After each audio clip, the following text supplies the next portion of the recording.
So, BFDIA 11 dropped last night, and I was supposed to make a reaction to it, but I fell asleep before it came out. So, I watched it while eating breakfast this morning and decided to make up for the lack of reaction with a video reviewing the episode. If enough people want more of these reviews, you can expect one for Teapot 11, BFDIA 12, and other future episodes.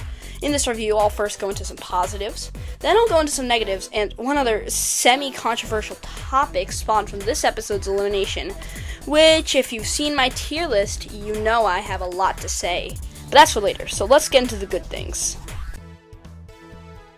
I will first go over some episode highlights, then some characters that were good, and lastly, anything I found good or fun. I think the best moment in this episode is when Queenie wins the challenge by beating LRLD at their own game. It just reminded me of BFDIA 6's ending. I also liked when Pin lost her face, because it gives her more of a reason to dislike BFDIA in the future rather than feeling it came out of nowhere. I also loved Flower's entrance. As the viewer, we know it's her, but that doesn't really dull the reveal.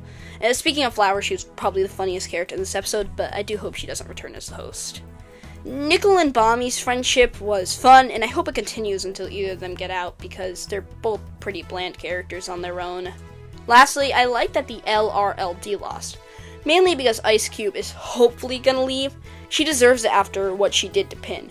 Overall, a lot more positives than negatives, but that doesn't mean the episode is without its flaws. I will get this one out of the way, and it's my biggest complaint with the episode, and that is the weird scene with the two recommended characters on the boat. It added nothing to the episode and kind of slowed down the pace, when that could have just as easily been Fries and GB sabotaging Wool Bunch. They will never be pineapple and barbecue sauce. Another issue I had is the April Fool's opening with Jack, because it shows Fries not using his full power despite him being a king.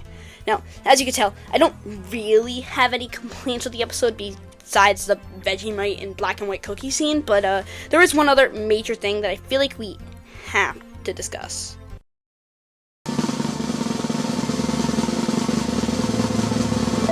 Yay! Spongy, you have been eliminated! Yeah, this sucks. Spongy was my favorite character for about 2 years, so to see him go and have his possible moment with Queenie ruined makes me a bit mad. However, saying the votes were rigged or attacking the team is unacceptable.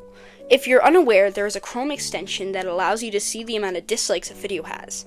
This is how the community knows who is getting out in BFDIA. For BFDIA 10's voting, the extension showed Ice Cube was out with 11k votes, compared to Spongy's 9,000. However, in the episode, Spongy got 13,000 and got out. This was a shock. But saying the elimination was rigged and the votes were switched is just not true. Well, this sure was an interesting episode. Probably the 4th best revival episode. I think it's a 7 out of 10. I hope you guys liked this, and let me know if you want to see more reviews in the future in the comments. But that's it for now. Thanks for watching, and see you guys in Teapot episodes ranked.